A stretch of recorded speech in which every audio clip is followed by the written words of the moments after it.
Pessoal, então boa noite para todas e para todos, sejam todos muito bem-vindos a mais uma live aqui no Clube dos Bichos. Hoje eu estou tendo o prazer e a honra de receber novamente o Dr. Renato Filhuzzi, um grande amigo, um grande colega de faculdade, uma competência fora de questionamento, fera demais. E hoje a gente vai falar sobre um tema muito importante, que é o colapso de traqueia em cães. É uma casuística que a gente pega com muita frequência na clínica de pequenos animais, e que a gente tem tido avanços significativos em questão de tratamento nos últimos anos. Renato, mais uma vez, muito obrigado por compartilhar o seu tempo, o seu conhecimento com os membros aqui do clube. Eu que agradeço o convite, sempre que chamar vou estar aqui, é um prazer, grupo seleto. Eu não sou o Rubens não, mas sempre que eu te chamo você vem, né? Chamo sim, não tem problema não. Sempre que você chamar eu estou dentro. A Paty está te mandando boa noite aí, Paty Salles. A Paty é 10 demais, ela tem um trabalho muito legal com uma ONG, ela é uma pessoa que tem um carinho bem grande, abraço para ela. Seja muito bem-vindo à nossa live aqui, Paty. Pessoal, todo mundo que estiver assistindo aqui, quem tiver dúvidas, quem quiser mandar perguntas durante a nossa live, pode ficar à vontade. E se porventura a gente tiver conhecimento para responder, a gente compartilha o conhecimento com vocês aqui com o maior prazer. Como eu falei, hoje a gente vai falar sobre o colapso de traqueia em cães. Isso é uma condição que a gente vê com relativa frequência, né, com bastante frequência lá na clínica de cães e de gatos, mais na de cães, né, Renato, do que na de gatos, e que atrapalha bastante a qualidade de vida dos animais. Renato, acho que a gente podia começar do começo. E para apresentar o tema para todo mundo, fala o que é o colapso de traqueia nos animais. Joia. É até um conceito que tem mudado, né? Antigamente a gente tinha nomes diferentes para a mesma coisa, mas basicamente o colapso de traqueia é a diminuição do lúmen da traqueia. O espaço que o ar passa dentro da traqueia, ele vai estar diminuído por algum motivo. A gente antigamente dividia traqueomalácia, alteração de colapso de traqueia, alterações de broncoespasmos traqueais, tinha um monte de nome diferente, mas basicamente tudo é isso, diminuição de lúmen do espaço de passagem do ar, que vai desde lá do início da traqueia, depois que passa pelas vias aéreas da gente aqui superiores, o caminho até chegar no pulmão. E quais são as causas, Renato? Quais são os motivos que levam a ter essa diminuição do lumen da traqueia, o animal apresentar o colapso de traqueia? O motivo fisiológico disso, né, assim, a patogenia, de onde nasce o problema dentro dessa fisiologia errada, é uma alteração tanto na traqueia, quanto na cartilagem da traqueia, quanto na parte da muscular. A traqueia, ela é em forma de um U, assim, né? Ela não é toda redonda fechada. Então, quando a gente encosta na nossa traqueia aqui embaixo, a gente vê um tubo, né? Só que esse tubo ele é aberto em cima. Então, nessa parte de cima aqui, ela é fechada com uma camada muscular. Então, eu posso ter alteração tanto na cartilagem, que é a parte fixa, né? A parte mais dura do U, quanto nessa parte muscular e, mais comumente, nos dois. E a origem disso, ela é multifatorial. Então, a gente tem distúrbios de pressão. Aí eu posso ter por alteração cardíaca, eu posso ter por trauma, eu posso ter por algumas questões específicas de obesidade como causa. Tem animal que tem muito acúmulo de gordura no mediastino, né, que é essa região do peito do cachorro e da gente, entre o coração, a traqueia, o pescoço, essa região do mediastino, quando a gente tem acúmulo de gordura, pode causar também. E tem uma condição genética. Não necessariamente, toda vez que a gente fala que é genético, quer dizer que é hereditário. Então eu posso ter uma condição genética, mas eu não consigo passar isso para os meus filhos, por exemplo.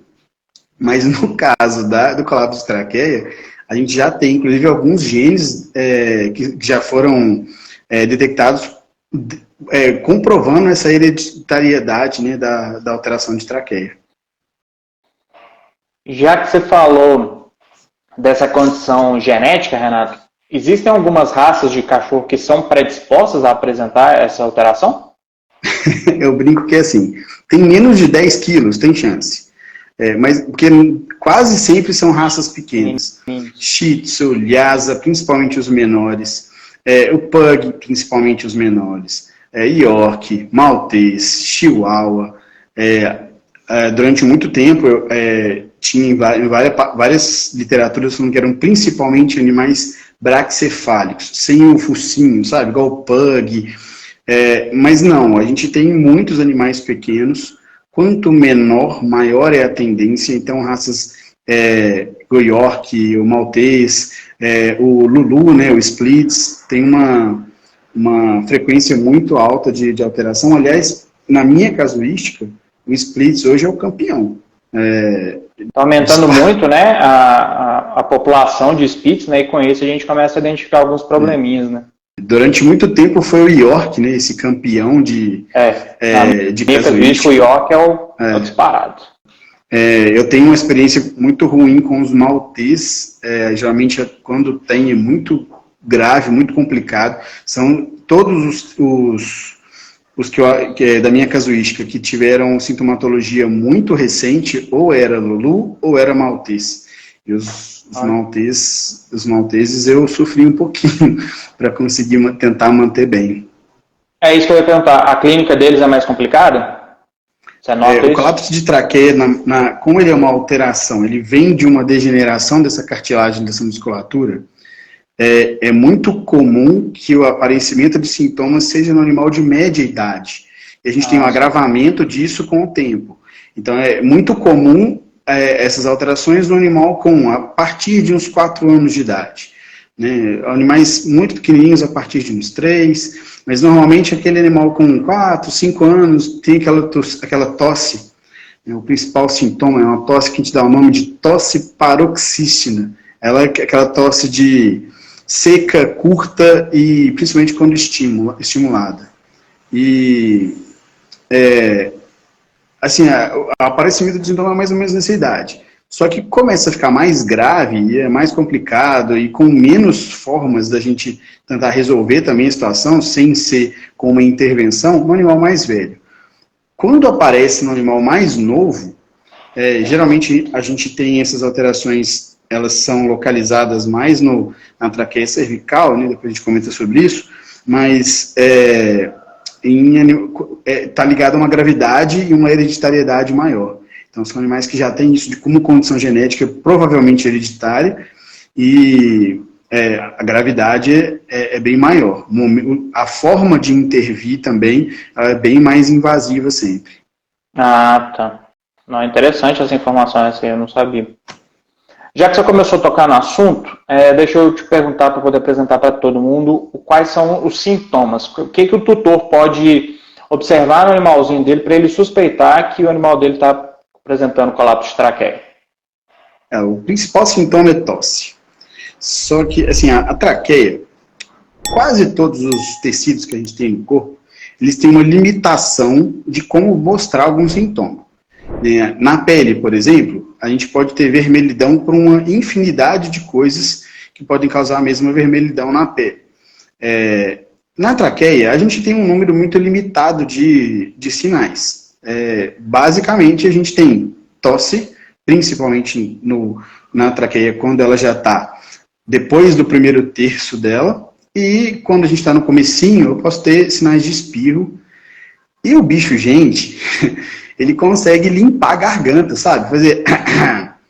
O cachorro não consegue fazer isso. Então, essa limpeza do primeiro terço, esse comecinho da traqueia, ela acontece geralmente com quase um vômito. Então, é muita força. Como a traqueia ela é cheia dentro da mucosa dela de células que a gente chama de caliciformes, elas produzem muco. Então, geralmente o cachorro faz uma força muito grande, quase vomita e solta uma gosma branca. É muito comum o diagnóstico de colapso de traqueia ser feito no consultório com um proprietário alegando isso, é um vômito.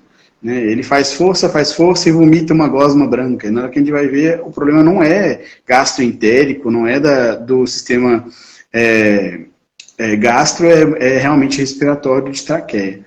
Então, basicamente, a gente tem o que a traqueia nos dá de sintoma. tosse, é o principal. Essa tosse com vômito de catarro ela é muito comum também, e como é um caminho muito importante, o único que a gente tem para o ar entrar, se eu tenho uma dificuldade de passagem, eu também vou ter sintomas linkados a essa ausência do ar entrando no pulmão, ou dificuldade. Então o animal tem uma respiração mais curta, ele faz mais força para respirar, eu tenho mais barulho nessa respiração, eu posso ter uma dificuldade muito grande de controlar a temperatura, porque o cachorro não sua.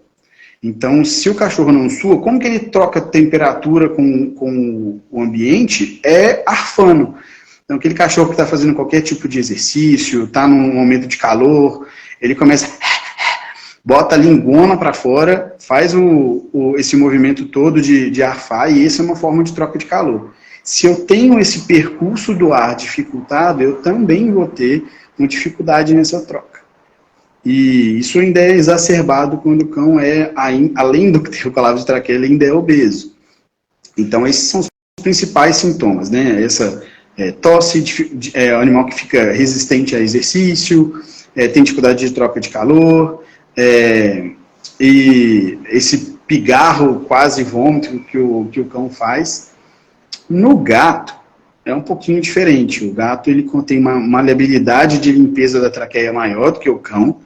Então, no gato a gente tem principalmente a tosse, mas a prostração, ficar mais quieto. Inclusive no gato, o tipo de colapso de traqueia mais comum, que já não é comum, mas já não é igual ao do cão, é um colapso de traqueia que é mais comum, ele é basicamente todo torácico. Então, o tipo de sintoma é um pouquinho diferente, o animal fica mais prostrado e mais resistente a exercícios físicos. O gato não apresenta essa condição na traqueia cervical, não, né? Não, mas é mais difícil de achar, essa tosse, isso é bem mais difícil de ver. E assim, o diagnóstico de colapso de traqueia é uma coisa que ou é muito fácil ou é muito difícil, não tem meio termo, não. Então, eu ia te fazer aqui agora a pergunta, como que é feito o diagnóstico do colapso de traqueia? Colapso de traqueia, para 50%, 60% de todos os casos, ele é feito com uma radiografia simples. O ideal é fazer lateral dos dois lados, né? Fazer com o lado direito encostado na chapa de raio-x, depois com o lado esquerdo, e depois fazer com o animal. Se ele tiver condição respiratória tranquila, com a barriguinha virada para cima, ou então faz com a barriguinha virada para baixo mesmo. O raio-x simples ele é uma ferramenta importante. Mas o raio-x simples, ele tem que ser feito por uma pessoa experiente, porque não é uma vez que eu vou tirar essa imagem. A gente tem dois tipos de colapso de traqueia. A gente tem o colapso de traqueia que ele é cervical e o colapso de traqueia que ele é dentro do tórax. E o momento de tirar a radiografia para eu entender esse colapso de traqueia, ele muda.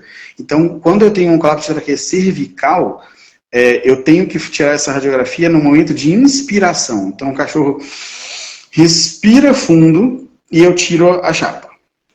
Quando eu quero ver a colapso de traqueia, que ele é torácico, tem que ser no momento de expiração. Aí, por isso que assim, não é uma radiografia só, o diagnóstico nunca vai lá e faz só a radiografia e pronto, são duas de cada lado. E a gente tem várias ferramentas. Tem gente que faz uso de uma pera compressiva, né, junto da radiografia, que aumenta a pressão torácica cervical para a gente poder ter mais visibilidade dessa força expiratória torácica. E uma das limitações que a gente tem com o raio-x é se o animal está em crise. Se o animal está numa crise respiratória muito grande, exame de imagem é secundário. O animal que não está respirando bem, o animal que está com roxinho, o animal que está perdendo o equilíbrio, teve uma síncope, que é aquele pequeno desmaio, esse animal não é apto, não é o momento de fazer uma radiografia.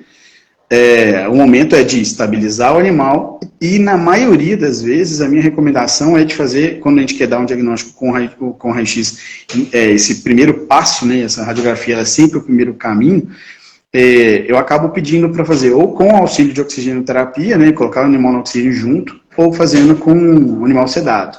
Sedado, né? A sedação ela é uma ferramenta importantíssima quando o animal está em crise. porque eu diminuo a necessidade respiratória, aí eu começo a normalizar um pouquinho de pressão, principalmente dentro do tórax. O próximo... eu acho que essa... pode continuar. O próximo passo, né, do processo diagnóstico do colapso de traqueia é não conseguir elucidar com a radiografia simples. A gente acaba tendo duas ferramentas importantes, que é tanto a endoscopia, né, a traqueoscopia, avaliação por imagem. Ela não é o teste ouro, mas hoje é a principal recomendação, porque eu consigo ver o funcionamento dessa muscular dentro da traqueia e consigo acompanhar o trajeto inteiro, desde o comecinho dela até lá na carina, onde ela termina esse bifurco em 2 brônquios, né? E a outra forma, que é o teste ouro, que é o definitivo, é com fluoroscopia. A fluoroscopia já foi uma coisa, um bicho de 7 cabeças. Tinha que fazer só com animal anestesiado, era muito longo, o arco cirúrgico e o fluoroscópio não é barato, né? Você comprar só para esse diagnóstico, por exemplo, vai gastar uma grana muito grande, o custo do exame vai ser muito alto. Mas hoje, com o tanto que evoluiu a ortopedia, o uso do arco cirúrgico do fluoroscópio está cada vez mais comum, então o uso não vai ser só para isso, então barateou bastante, mas é o teste ouro. Na maioria esmagadora das vezes a gente não precisa chegar lá, só com a endoscopia a gente resolve. Resolve, às vezes, até como uma abordagem também. Tá. Só aproveitando aqui, Renato, antes da gente continuar, a Paty Salles mandou uma pergunta aqui. A Antonella parece que fica fungando. Pode ser? Esse fungar é um bicho de 7 cabeças, né? Paty, pelo amor de Deus, para de procurar coisa no Antonella. Não. Brincadeiras à parte, é o seguinte... Não, a maioria das vezes o fungar é de via aérea superior. O que a gente ia procurar é muito mais, por exemplo, nos seios nasais, até o início da traqueia. O fungar é bem mais superior. Eu não excluo a possibilidade, mas não é o que é mais prevalente de sinal clínico, não. É porque a gente tem que fazer essa divisão anatômica, né, Renato? De vias aéreas superiores e vias aéreas inferiores. Normalmente esse fungar é nas vias aéreas superiores e já o colapso de traqueia já fica para a outra metade, né, para as vias aéreas inferiores. Quando eu estou no consultório eu brinco assim, rinite é via aérea, rinite é via aérea superior e pneumonia é via aérea inferior. É mais ou menos assim. Então esse caminho todo diferencia bastante, ajuda a gente a diferenciar. Basicamente isso mesmo. Eu acho que essa questão que você falou do diagnóstico é muito importante, né? Porque a gente não pode pensar em passar para a parte do tratamento sem ter o diagnóstico preciso em mãos, né? Não tem como a gente avançar sem ter essa primeira parte toda resolvida. Sabe o que acontece? É que toda vez que a gente picota a clínica, a gente pega um tema e comenta, não dá para falar tudo ao mesmo tempo. Mas toda vez que a gente picota e fala de um tema, a gente joga a luz num tema. Aí fica parecendo que todos esses sintomas quando a gente junta tudo, é fácil de saber que é colapso de traqueia.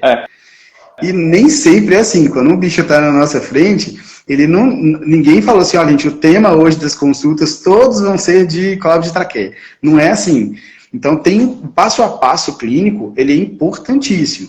Avaliar o alimento todo, ver como estão as mucosas, avaliar esse sobrepeso ou não, como que é essa característica da raça, todo esse histórico, a parte diagnóstica, ela é importante por causa disso. Você excluir as outras possibilidades.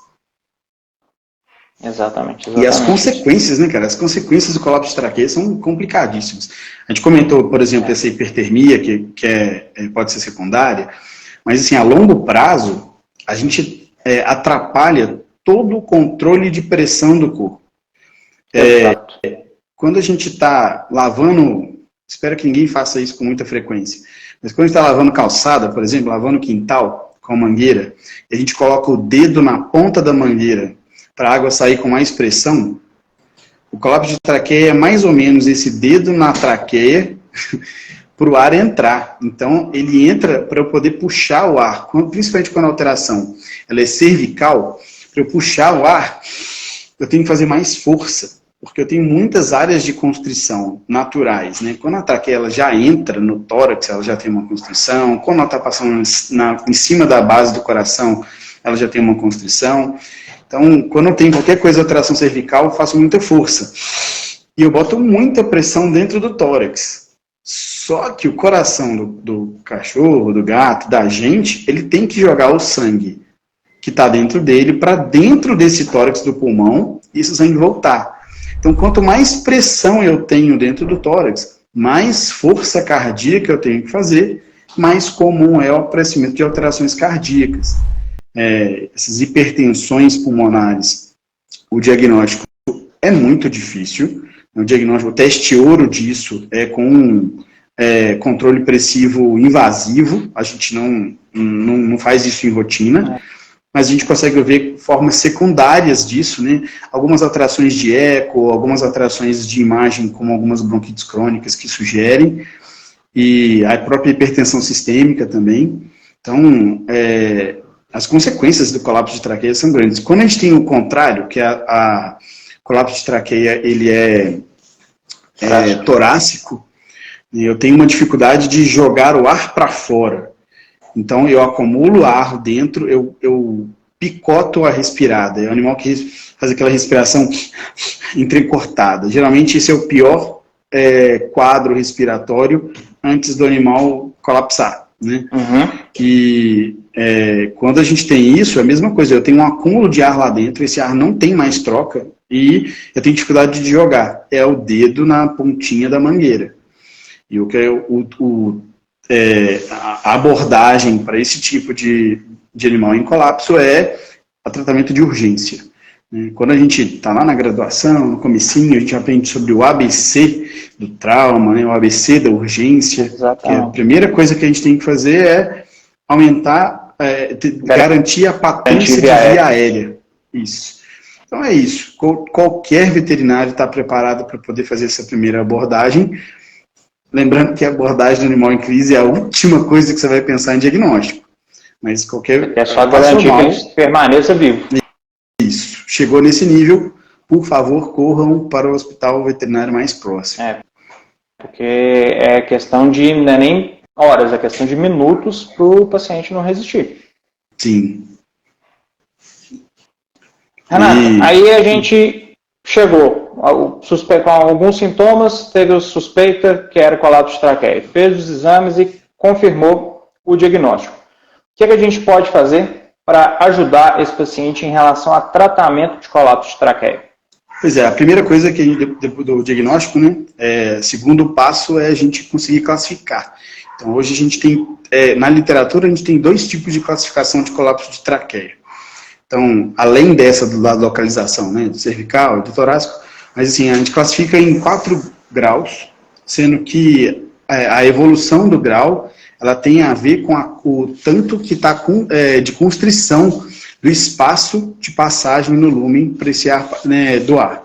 Então, assim, num grau 1, eu tenho entre 20% e 25% de comprometimento, isso vai crescendo. Num grau 2, a gente já tem acima de 70%, num grau 3, né, acima de 70%, o grau 4 é o grau mais grave, a gente tem quase 90% de comprometimento. Esse tipo de graduação, ele influencia no como que vai ser a abordagem que a gente vai fazer com o animal.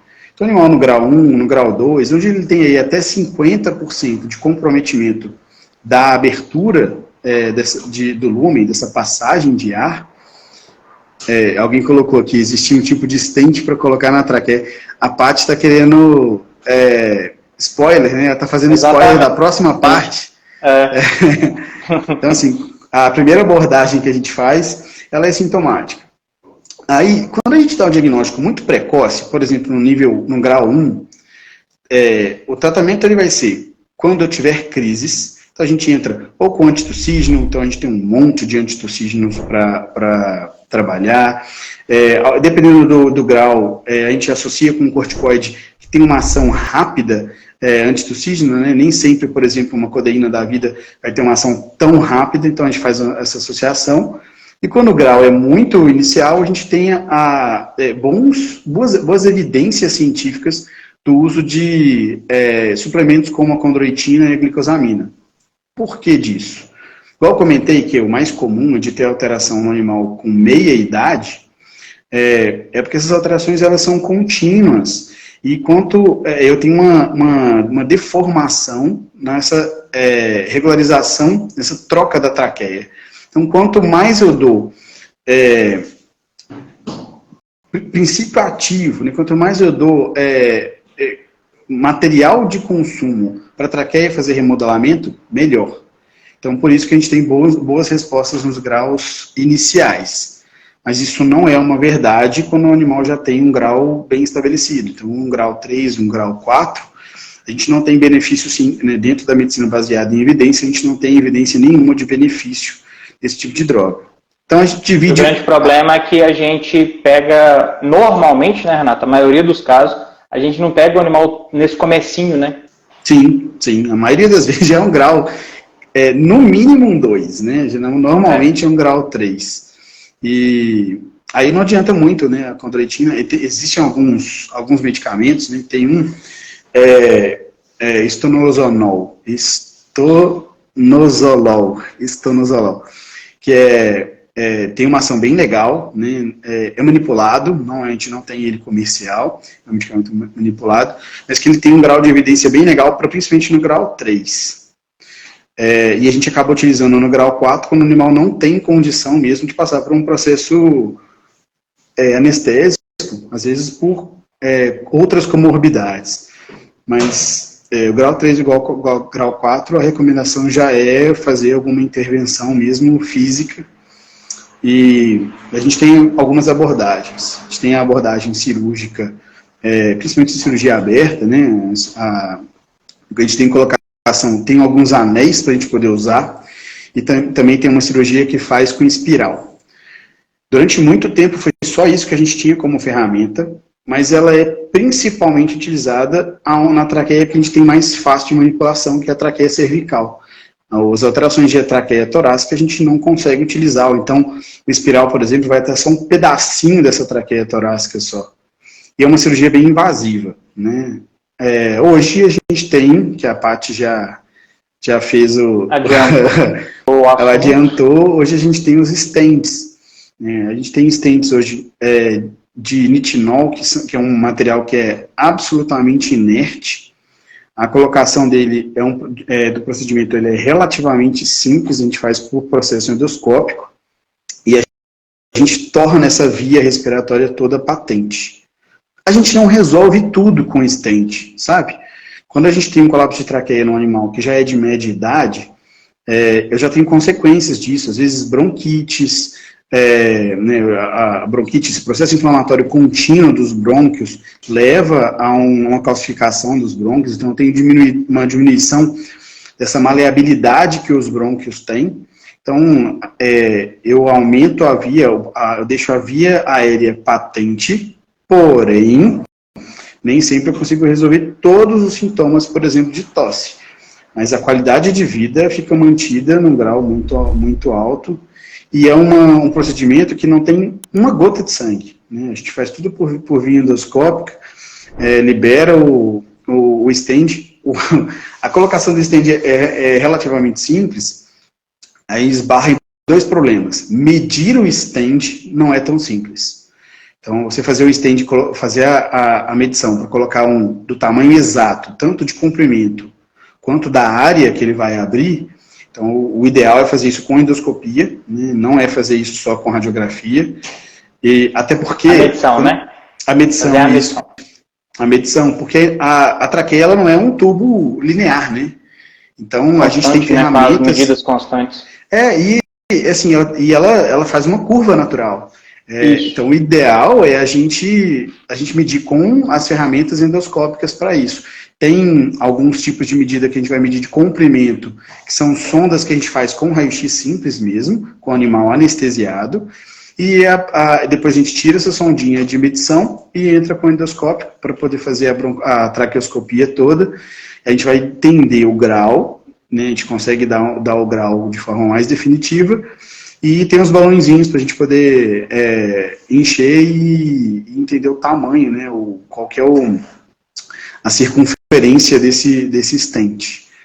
E a outra limitação que a gente tem, infelizmente, é o preço. Um stent hoje, medidinho, bonitinho, só o stent, sem contar a colocação, é por volta de $1.000.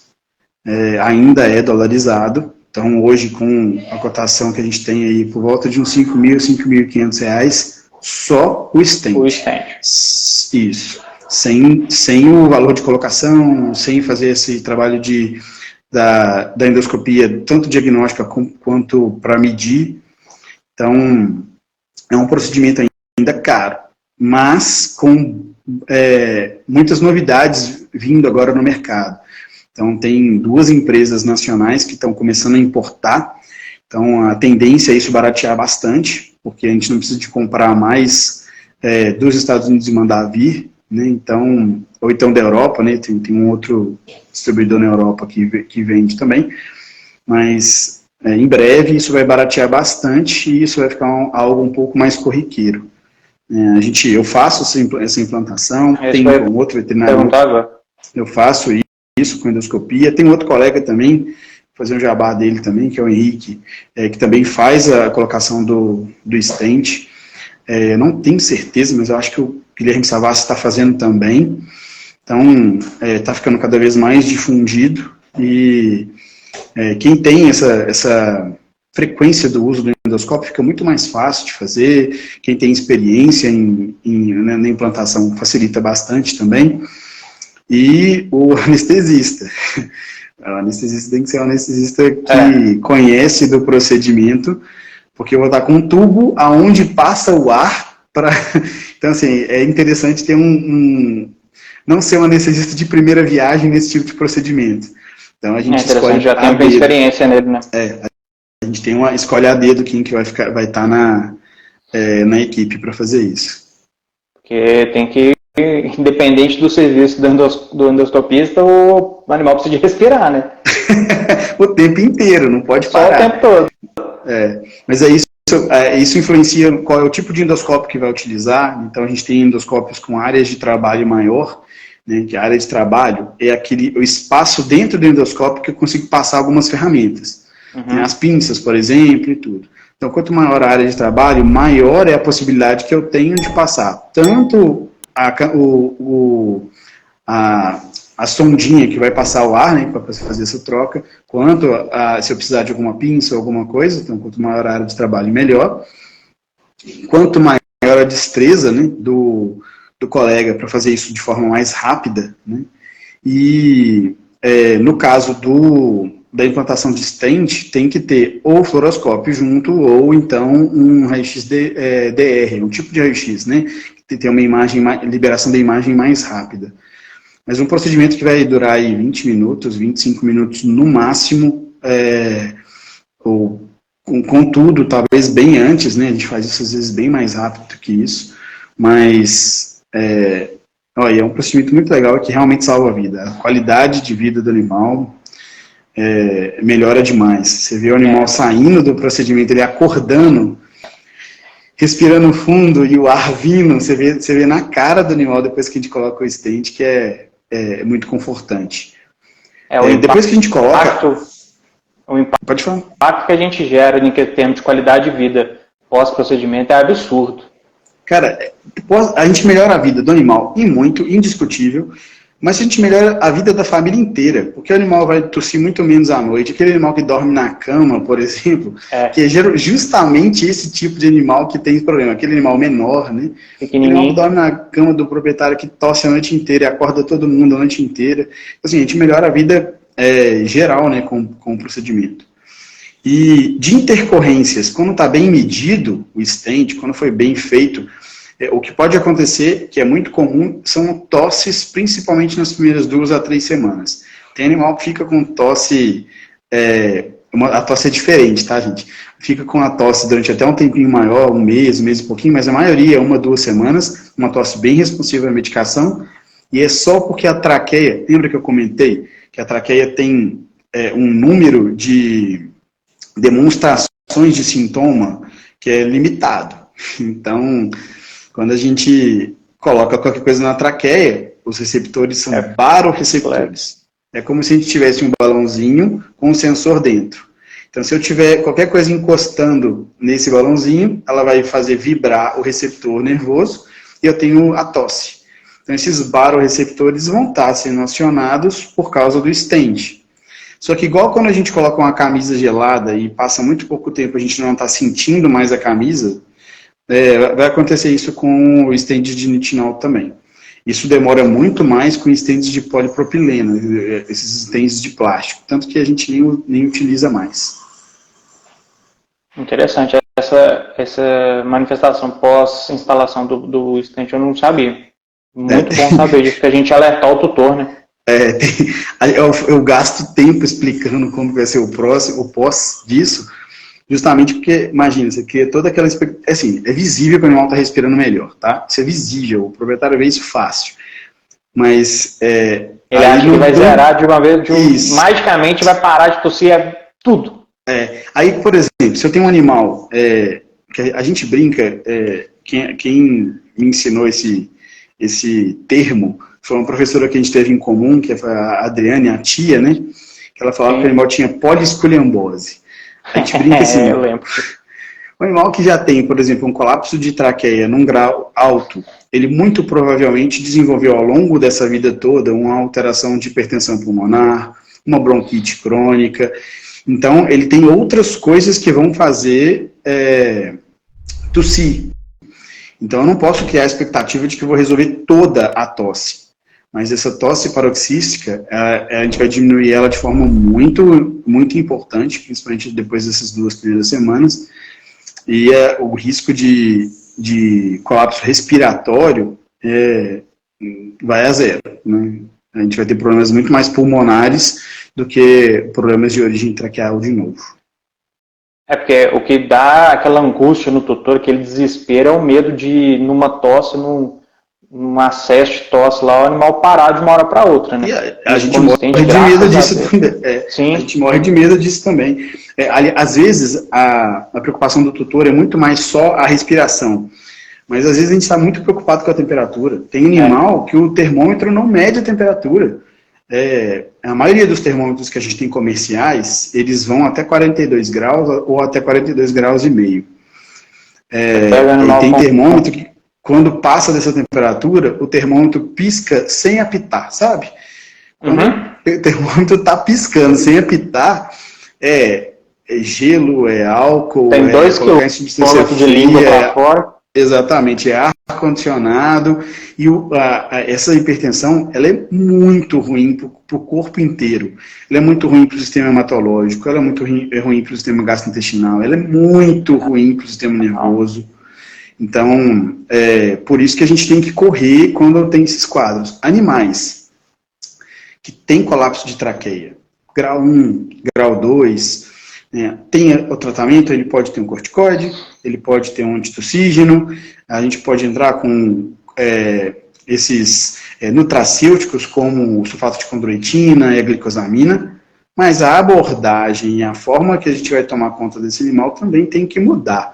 É um animal que vai ter que a gente vai ter que evitar passeios em dias muito quentes, o controle de temperatura, um animal que vai ter estar sempre próximo de um ventilador, não com o ventilador virado nele, porque senão piora os sintomas. Assim, um ar-condicionado, contando que eu tenho uma umidificação do ambiente, porque se eu também ressecar o ambiente demais com ar-condicionado, a gente vai ter alteração respiratória, tanto no cachorro quanto na gente. Sim. O animal vai ter que ficar livre de poeira, terra, evitar alguns tipos de grama, tudo que pode ainda causar processos alérgicos tendem a piorar o quadro. E uma das ferramentas que eu acabo utilizando muito é o uso de profissionais que trabalham com comportamento animal, porque para ajudar a diminuir essa ansiedade. A gente tem uma infinidade de medicamentos hoje que são nutracêuticos, com passiflora, com alta dose de triptofano, que ajudam esse efeito meio calmante, que é importante para o animal com colapso de traqueia. Ele não tem essa necessidade respiratória maior por causa de uma ansiedade, mas o uso no profissional, né, que o pessoal apelidou de psiquiatra veterinário, né? Mas, assim, o veterinário que trabalha com comportamento, ele ajuda demais a tirar essas ansiedades e acaba sendo uma recomendação minha dentro do consultório com frequência.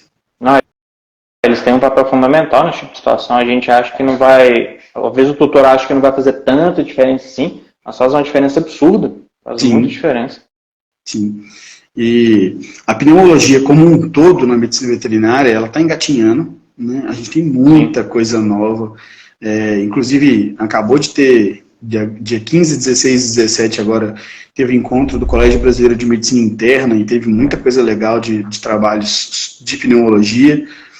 As primeiras pós em pneumologia, as turmas estão formando por agora. Então tem muita turma nova de pneumo, é uma área que ainda tem muita coisa para evoluir, mas as ferramentas diagnósticas não vão mudar tanto. A gente já tem isso, porque muita coisa a gente importa da medicina humana, né? Os próprios equipamentos e tudo. Mas tem muita coisa para evoluir ainda e isso está em ascensão rápida, igual eu comentei no comecinho. Desde o nome da doença está mudando, então a evolução está sendo franca e é muito legal quando tem pessoas que estão preocupadas, igual você, de passar essa informação para frente, né? Isso é muito legal porque mantém o proprietário com informação, ele obriga o veterinário a ter mais informação ainda. Exatamente. E informação nunca é demais, sempre ajuda a gente a receber o animal, não na crise respiratória, mas quando o proprietário tiver desconfiança de que talvez ele tenha isso, né, e leva para o diagnóstico cada vez mais cedo, para a gente cada vez mais dar diagnósticos de grau 1 e grau 2 e não de grau 4. Né? Mas legal, o trabalho que você faz é bem legal, é por isso que toda vez que você chamar, eu vou estar dentro.